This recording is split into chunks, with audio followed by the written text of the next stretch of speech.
selfish way. First of all, happy birthday, Kathy King. Happy birthday, Richard. Every time I opened my Facebook page, Richard, all I saw was that picture of you as a little boy. Boy, you must really be famous. It was in all of my. Every time I opened up Facebook, there you were. I am going to encourage those of you who have the capability to show your face, to please show your face. And the reason is we're virtual. We're already distant enough. Please, dear God, share your. There we go. Chrysula and Maria. Just show your beautiful faces. Um, God knows we need to at least see each other, if even if we can't touch. And for those, I sent out a poll before. I don't know if you came on late, if you still see the poll. The poll was to ask, are you ready to start seeing each other twice a month if possible? And that's what I wanted to know about. And so uh, if you are willing and you are interested, please communicate with your board members, or Neil specifically as the executive director, because we are actively looking for a place closer to where we were. We have a couple of things, irons on the fire, so we're getting closer. And it would, my hope and dream is not only to meet twice a month in person to begin with, but my hope and dream is to have a space that would be multi-purpose. Not for, I'm not We're not going to try to spend money on a 24/7 meeting room.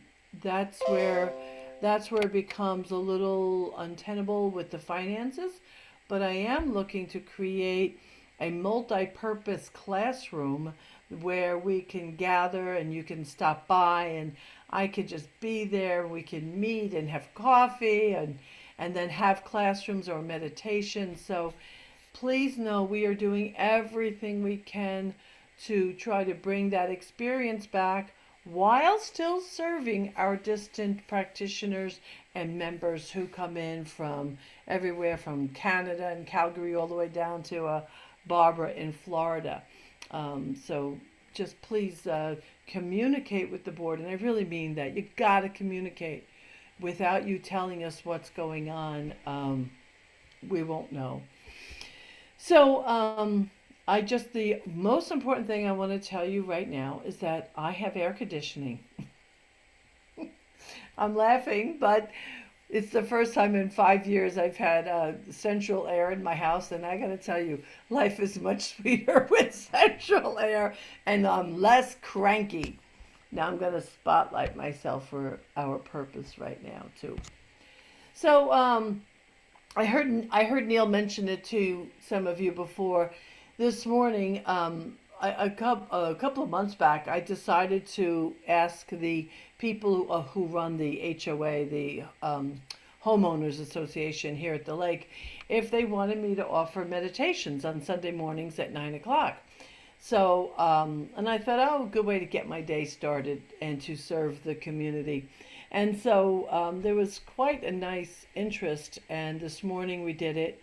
And although it must have rained really hard last night or early this morning because the ground was, saturated, but we did get to sit under the gazebo, and even though at one point there was this mist in the air and the birds were singing, and yes, the planes were going overhead, and yep, there was a motorboat because, it's by a lake, for gosh sakes. Um, but what happened was the people who showed up, there was only one very experienced person, and the other people were mostly novices, one with a little bit of experience. And as I looked around at these beautiful faces, these women, what I got to see was the look of people who wants and need something that like that. You could tell they wanted or needed something. They didn't look like they knew what they wanted or needed necessarily. But I could see, especially in the face of this one woman, this, do you remember being new at this stuff? Can you remember back then when there was a lack of certainty in your life, and and you wanted to belong, but you weren't sure how. See, now that we are all in community together, we have this sense of community that I think if when we're not careful, we could take for granted. It's the same reason why I'm telling you I have air conditioning, and every day throughout the day, and sometimes I call up Neil and say, "We have air conditioning," you know, because I don't want to take it for granted, and I don't want to have this thing I've been waiting for to come and go my life so fast I don't appreciate it. And I think sometimes we do that with community, where we've come so close together, and we sometimes we take each other for granted, and we forget that outside the proverbial walls, the virtual walls of this community, there's a world just beyond, just literally on the other side of either the physical wall or the virtual wall, where people are kind of frightened and confused and not quite sure how to be. We had a conversation last night in a training that I did, and one of the people in the training, they belong to a pool, but they go there and they don't know anybody, and they weren't sure how to talk to other people. And in conversation, it came out that she would see other people sitting alone, and this person was concerned about being that they were going to impose upon the other people sitting there. And then we suggested to her that they might be feeling that same loneliness, and she might herself be the bridge.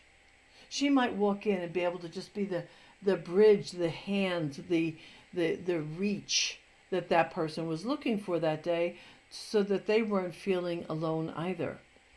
And I'm sharing this with you because I recognized it so profoundly this morning in these precious beings that were sitting, in this kind of circle that during meditation, that right beyond your world, right outside your world, there's somebody who wants what you have, who wants the calm, who wants the peace, who wants the joy.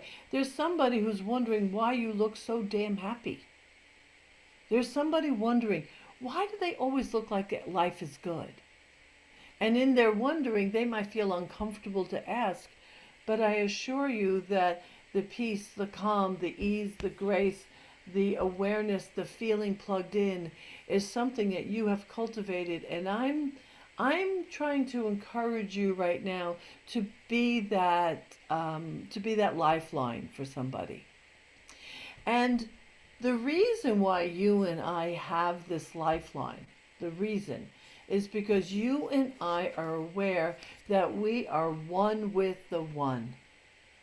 And I mean, we might not always act that way. We might question it sometimes. Things come up. But most of us here are already believing that we are one with the one, and that this one it surrounds us, it infiltrates us, it fills us, it inspires us. Right? Is that's a fair thing to say, right? Everybody, can I get an amen on that, right? And to different degrees, we experience this. Now, a funny thing that happened, so yesterday was a long day of training, and the rule in my house is, especially on the days that I talk on Sunday, that Neil does dinner on Saturday night. Now, by no means does that mean Neil cooks. That means Neil orders. Fine by me. So his job on Saturday night is to provide sustenance for me. So yesterday what happened was, as my day of training was ending and I hadn't had lunch, I was hungry, and I realized the only thing I wanted last night was Mexican food. I don't know why, but that was so. And we have a number of great Mexican restaurants near us. Well, here's the first thing that happened. Neil woke up, he had taken a short nap. He woke up out of his nap intuitively knowing I wanted Mexican food. Intuitively knowing I wanted Mexican food. I want you to get that. And then what happened was, we got a phone call while we were, getting ready, finishing some chores before we left. I get a phone call, and it's from Bill and Marilyn Sarnowski. And Bill calls and he said, "What are you doing?" I said, "Oh, we were going to head out for dinner." He says, "Oh, that's what I wanted to know. Marilyn wants to go to the Mexican place by you." I'm like, "Oh, okay." So there we were. Now, before you laugh this off, this is not a common occurrence amongst us. So there we are, intuitively connected, because we are all always connected. Some of us are in touch with that way more than others. And I see Maria nodding her head. And this, I say this, it's going to sound like a stereotype, but my personal experience with my friends, especially my Latina friends, is that there's, and I don't know, I don't know what it's from, but there's an intuition that I have found that comes from certain cultures, and you might have it or you might not have it, but you can cultivate it. And one of the ways that you cultivate it is by paying attention. You pay attention to impulses. You pay attention to little nudges, because they are made possible because you and I are dipping into the same aspect of the subjective life of God. Okay? We have a conscious mind, we have a subconscious mind. The subconscious mind is our individual use and application of the subjective. So this is what I want you to think of. Think of a vat, a large vat of vegetable alphabet soup, large like a trough full of soup. And you and I and each one of us walk up to this vat with a ladle, right? One pot of soup. But as we each dip our ladle into that soup, we are each going to come up with a different combination of vegetables. We're going to each come up with a different combination of alphabet letters that are floating in the soup. No two will be the same, but the source is the same. And the broth is the same. This is actually a perfect analogy. Just kidding. I'm amused by the analogy. But this is what it is. So you and I, as individuals, dip into the subjective and access, depending upon where we are standing around, that vat of soup, depending on where we're standing, we will each access and draw from it an individual piece of it. But it's all always available. And that is a very important thing for you and I to know, that the same inspiration, and Holmes says this right in the beginning of the textbook, the inspiration that, I'll say it this way, the talent that makes Thai, that talent is from source. The talent that makes Bill's art or Evelyn's art beautiful, the talent that allows them to express that art, is from the same source. Sometimes we doubt our access. Sometimes we question that where the inspiration or the intuition comes from. But the truth be told, we all have equal access. This is not like I've likened this before in the past to a multi-level marketing scheme where some people have different levels of access. We all have equal access, but we cultivate or we benefit from this access, and we access it out of the relationship that you and I individually create. Part of creating it is saying yes. It is simple as saying yes. It is simple as being willing to look for it, being willing to actually even to want it. in the seeking, they say about meditation, the desire and the intention to do meditation or to meditate is part of the success of meditation. It's not just the act, because it's that desire and that path that pulls you toward it. So I'm going to read a couple things to you from the textbook. He said, and this is on page 347, third paragraph. We merely, the reason we have a subjective mind is that subjectivity existed in the universe prior to our use of it. And where we use it, it forms around us a subjective personification of ourselves, which is a result of the action and the reaction of our thought. So, this is key. Let me read it one more time. The reason we have a subjective mind is that the subjectivity existed in the universe prior to our use of it.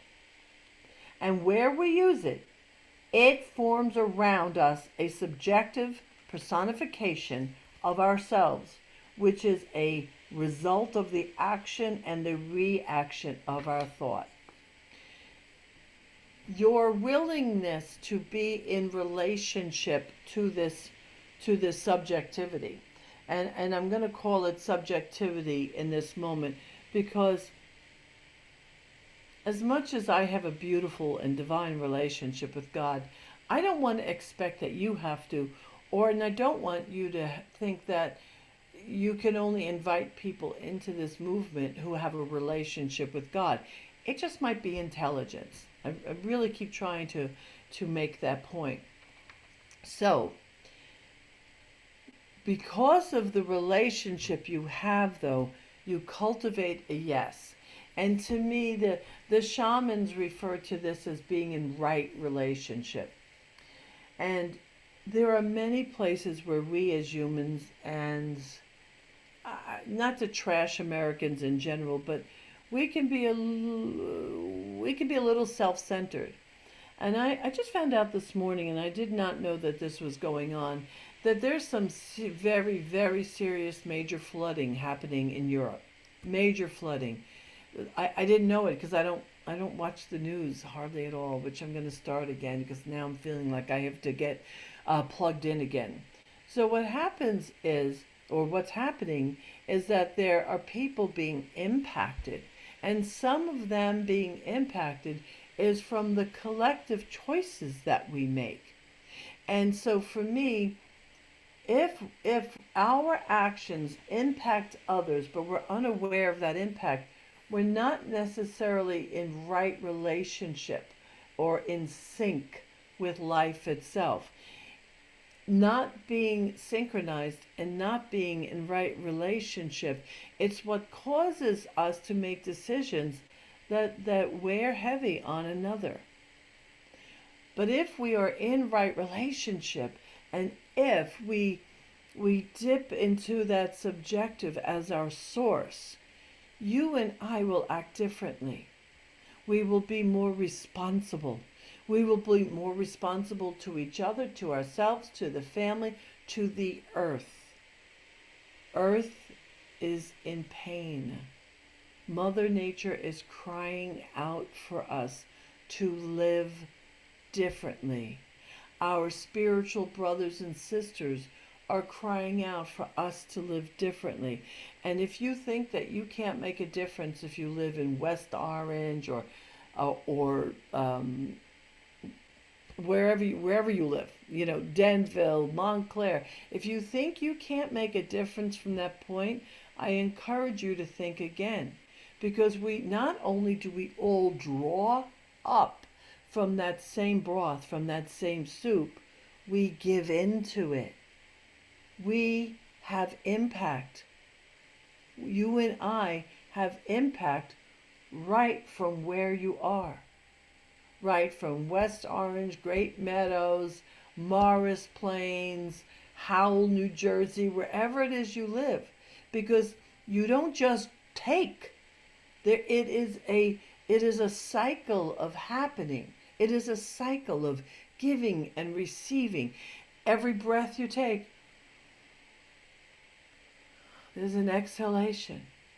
That's why the practice of gratitude, we receive, we give. That's why I believe in tithing, because tithing keeps my flow opening. It keeps this ease and this dance happening in my life. So the your ability to impact the collective happens by means of every individual thought and every individual action that you have. Am I getting my message across? Is that clear? You are never not an influence, which is terrible English, but you are always an influence. Always. And the way you treat another, the way you're kind or the way you're unkind to another matters. God bless them. Some of you know I'm under construction in our home here, and it's a little bit chaotic. And Neil and I we're pretty devoted recyclers, but clearly this group of gentlemen are not. And so I'm trying to be patient, even though I have a garbage can and I have a recycling can. Every day I go out and I look, I'm like, oh man, they just threw it all in one can again. So my choice is to how do I influence them? Ultimately, I know I'm working to have them be in right relationship with stuff, but a lot of people aren't necessarily in tune with that. But you and I are. I believe you and I care. So he says Ernest Holmes says on the top of 348, the subjective mind is now this is very important, folks. The subjective mind is the seat of memory and contains a remembrance of everything that has ever happened to the outer man, to the outer woman. It also contains the family and race characteristics. It retains these memories in a certain sense as mental pictures. The subjective mind might be compared to a picture gallery. His old references are so amusing. Upon whose walls are hung the pictures of all the people whom the individual has ever known, and all the incidents which she has ever experienced. So let me bring this down into what makes sense. Everything that ever has been in your individual life, your 40 years of living, 50, 60, 30 years for some of the younger people here, 70 years, your 70 years of living is recorded inside of you. It's recorded. And without waking up and raising our awareness, we recycle those thoughts, we recycle the habits, we recycle the patterns and the conditioning. But as I've been telling you for 20 years, you are never at the mercy of what was unless you choose to do nothing about it. Your spiritual, individual evolution is what sets you up to free yourself from that conditioning. So we are only at the mercy of our conditioning until we raise the bar of our self-awareness and our consciousness. When we do that, it becomes this thing. It's like you'll look at what's there, but you'll be more in a position of choice. And when you are in that position of choice, you can choose what to align with. So if if you go to a party and in that party in one corner there's a bunch of just jovial, happy people, just glorious. They're in the other corner. There's a people, they're drunk, they're partying their butts off, and it's like, you maybe I don't want to go there. And then in the other corner, there's these people who are sitting around with their hands folded, kind of being boring. And then I don't know what's in the other corner. But you're standing in the middle of the party. And depending on who you are, you align. You align. So you and I have aligned with each other because of our belief in possibility, because of our belief that we're capable of having more and being more by raising our consciousness and having the spiritual evolution happening all around us and within us, thought by thought by thought. So the subjective mind is there. It will never not be there. But you get to, just like a computer program, you get to program what you align with and what you pull up, what you act from. This is good news, folks. This is really good news. It puts you in a seat of power. It puts you in the seat of power. It means you're not at the mercy. This is something to celebrate inside of yourself. Do you feel sometimes stuck? You probably do. Do you feel sometimes like, with physical things, like you're not quite rising above it? Okay, that happens. Just dip in deeper and dip into the soup more often. And for God's sake, reach to a practitioner for prayer support. For prayer support. That's why the practitioners are here. That's what we're doing here for you. And as I've said many times, the practice, not just for practitioners, but for you specifically, is when you learn that you have access to this soup of possibility, you will learn how to then focus it and drive it in the direction of what you want it to be. So, this is a little piece. So Tony Hamilton, wherever you are in here, I'm tapping you on the shoulder or tag, you're it. You get to do the balance of the chapter next week. This comes out of some phases of the subjective life. So if you will, please join me by putting your hands across your heart, your arms, to touch yourself, to feel the physical impact of the words I'm about to speak, because they are energetic. They are energetic. Oh, there is a power and a presence, a love. It is good, it is glorious, it is beautiful, it is extraordinary. Absolutely extraordinary. And I declare on behalf of each individual listening now or later that the presence of the intelligence of life itself is knowing itself as each of us, as the individual that we are. The individualized use of this beauty and this source and this power. I truly believe in the possibility of life itself. And I trust that we each access it. Let us access this subjective life mindfully, responsibly. Let us know and reach for the stars, believing that it's possible. Designing life, or living life by design and not by default. Experiencing the spiritual evolution that is ours to be had. I do truly, with all my heart, believe in you. I do. I believe in the possibility that lives within you for you to embrace life on your terms. Let us whisper within ourselves a sweet yes. A sweet yes. And with gratitude, I surrender this word, and I allow it to be so. And so it is.